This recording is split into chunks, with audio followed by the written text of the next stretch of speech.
right, well, kind of some fun news today, I think. Maybe? I don't know. I got a little carried away bidding on some auction stuff, and I ended up getting a trencher, which is something I've really needed for putting in conduit and will need for my big project. And also I ended up buying a Kubota UTV vehicle, for going between the properties, for going down and checking mail, for taking the trash down to the street. I've been lucky enough to have the landlords for about the last 6 months. And anyhow, after I found this trencher that was coming up at a Ritchie Bros auction, I also looked for UTV and they had a whole bunch of them. So I bid and I won one of them. And also the last thing I did that was kind of stupid, I don't know. I have mixed feelings about it. I bought a tool cabinet with a workbench. As you've probably seen in my previous videos, I do a lot of my work right on the concrete floor, which isn't great. I'm hoping this will help me kind of get a little better organized. I've been doing some stuff in the garage to get, this rack here, and then there's some tools on some other shelves over there, but it's still not quite organized. I hope that this new shelf is gonna fit right here against the wall. Hopefully things will go smoothly today. We still have to go to the auction house, pick all the stuff up. The first time we went, you could just go pick it up, but because of the coronavirus, they implemented a new policy. Probably should have sent an email to everybody because I was just planning on showing up, but luckily I called to just verify they got the wire, and when they did, they're like, oh, also, do you have an appointment? And I was like, well, what are you talking about? They're like, oh, because of the coronavirus, we only schedule appointment windows now. So luckily, I was able to get one for the next day, but I would have been very frustrated if I had shown up. It's like an hour and a half away, drove down there with my trailer and everything, and got turned away. Yeah, so now it's time to kind of at least move this stuff out of here so I'll have room to bring the cabinet in, and then everything can go back to its home, or to a home, I guess. So, okay, let's go.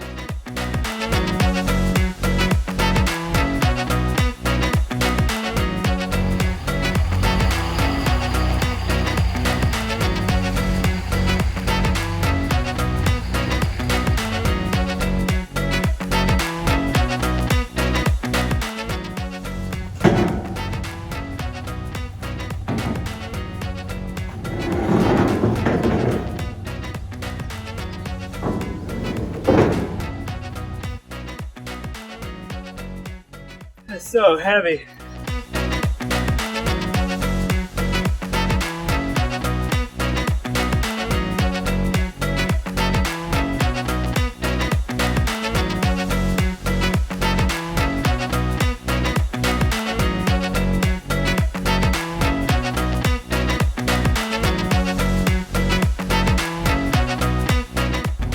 I'm not as excited because I didn't get anything this time. You'll be excited when you're not digging that trench by hand. And come on, the UTV is mostly going to be yours. Well, if we make the upholstery pink.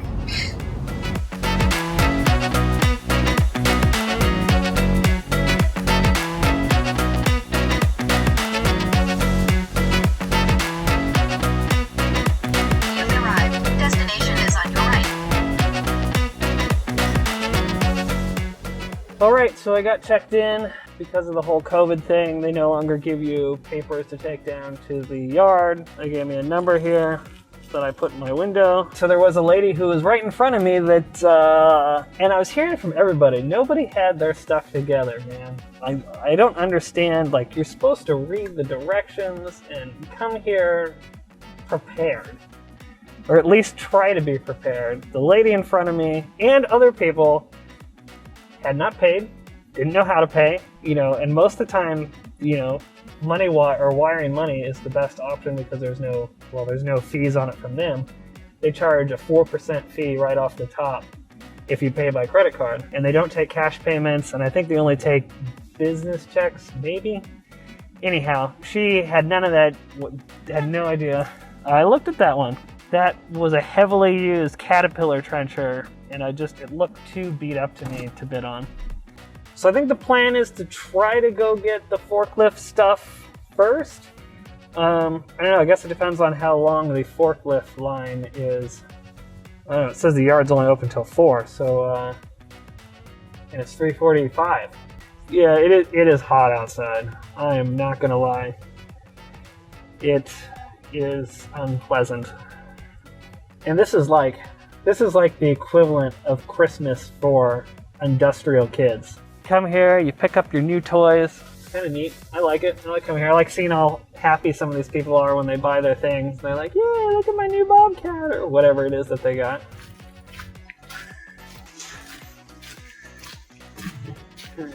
8,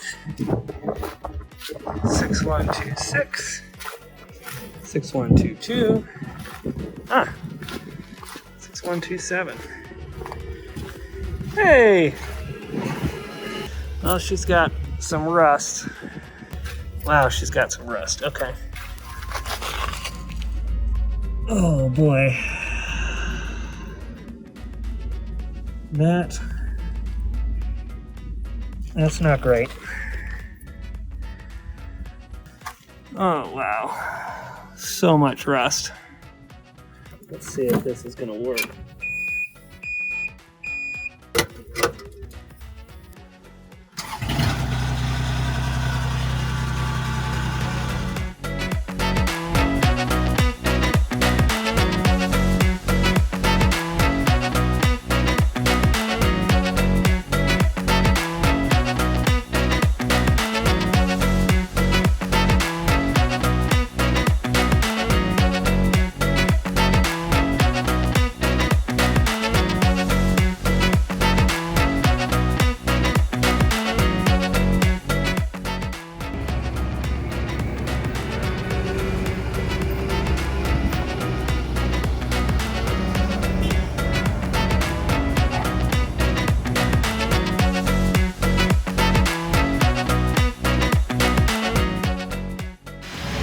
Printed a key. I'm just curious.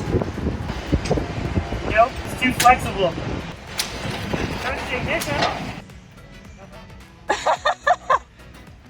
So, your new scheme to make money by 3D printing popular keys to common objects, not gonna work.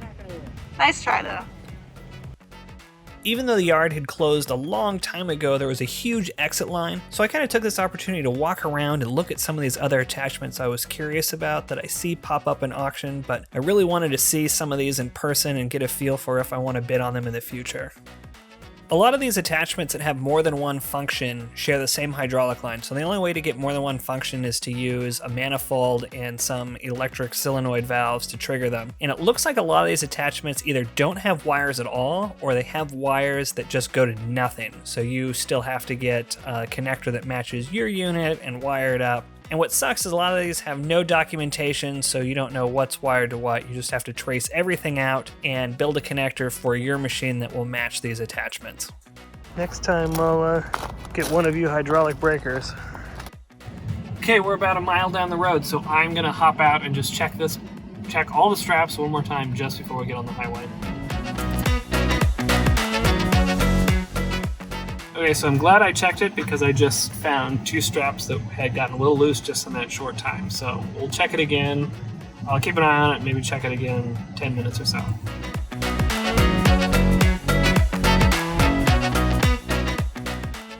All right, so we're on our way back. It's a little bit after 7. What a long day. I just wanted to take a moment to talk about how I feel right now. I'm trying to feel, I don't know if I'm excited or mad or what it is. Let's go through the things I bought just from looking at it. Bought the tool chest, that looks great. You know, it was new. It seems like that's gonna be a pretty cool thing. It's got like an all steel frame. It looks like it's welded up, so it looks like it was built pretty well. So that's good. You know, I haven't been able to open any of the drawers, but it's ram wrapped. Trencher also looks very good. I bought a Wolverine trencher, and that is a Chinese knockoff trencher. I'm guessing it's just some dude who is bringing them into the auction houses and making a killer profit on them, just based on, like, you go to the website, you know, and he's got an address. When you actually go to the address, you know, he's got this really nice top-down picture of his building, and when you look at it, the building exists, but then when you go to Google Maps and look at it, that is not his building. So he's got this nice Photoshop logo on it and a Hotmail address. But, you know, all that aside, it looks better built than the Suhi, which is what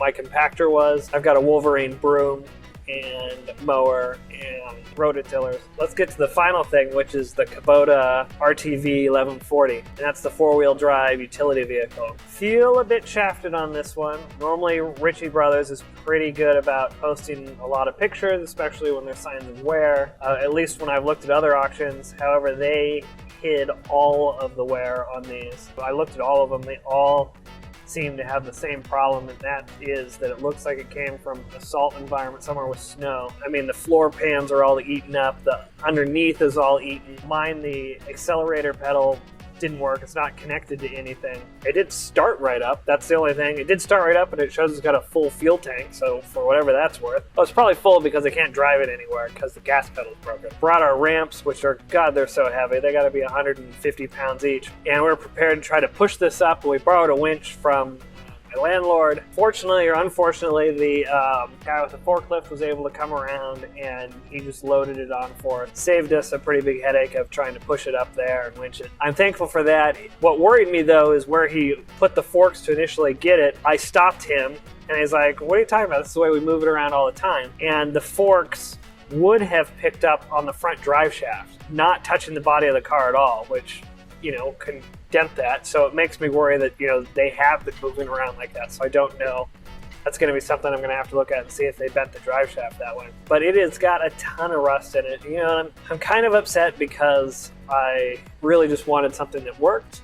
However, I do like rebuilding things, and it will make some good videos if I decide to do that. Well, I guess I'm going to have to. The only other option is if I just try reselling it and take a loss and try to get another one. That doesn't make good YouTube TV. I think I'm just going to be optimistic until I go through it. It's got a lot of rust damage all over it. And unfortunately, because of the COVID thing right now, I don't have access to the shop I normally would, which would make making some of these parts very easy. Now that I don't have access to that, I may have to get some new tools. Still not, I mean, I guess I'm excited. I'm just upset that, you know, they kind of burned me so bad on that. They shouldn't have done that. It was very obvious. They should have taken pictures of the areas that had the rust damage like they've done in other auctions. Is what it is. You can't, it's no take backsies. So there's nothing you can really do there. I guess we're just gonna get home safely, and then it's gonna be too late to unload anything tonight. So probably first thing tomorrow morning.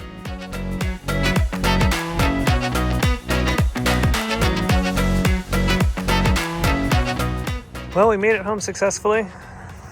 We've already unstrapped this guy, but just see, we've already, big chunk of metal.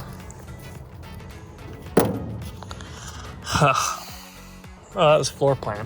Oh, good. There's nothing there. At least it starts.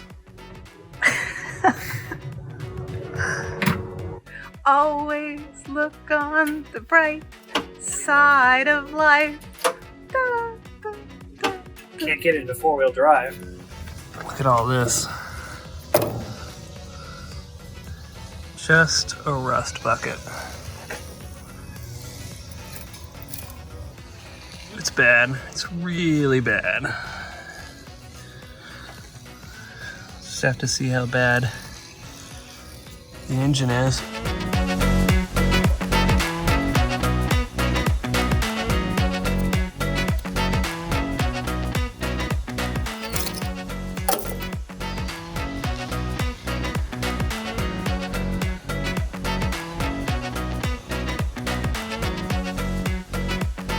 Okay, so just so I'm completely transparent with you guys, I'm going to break everything down. The 48-inch trencher cost me $2,500, the 10-foot tool cabinet cost me $1,600, and the Kubota RTV cost me $4,250. Then you add the auction fees of $835, then you add the taxes of $711.85, bringing my grand total to $9,896.85. So that'll pretty much wrap this video. Please stay tuned, like, share, subscribe, and future videos I'll break into each one of these. So thanks again, and I'll see you on the next one.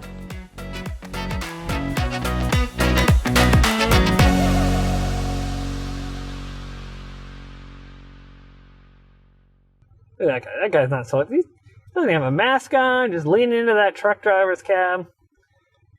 Yeah, get in there. You're gonna have to do sweaty chores in the sun. At least find yourself someone cute to do them with. I wish you could tell that I'm smiling right now. Aw, it's in your eyes. We're gonna be on the YouTubes?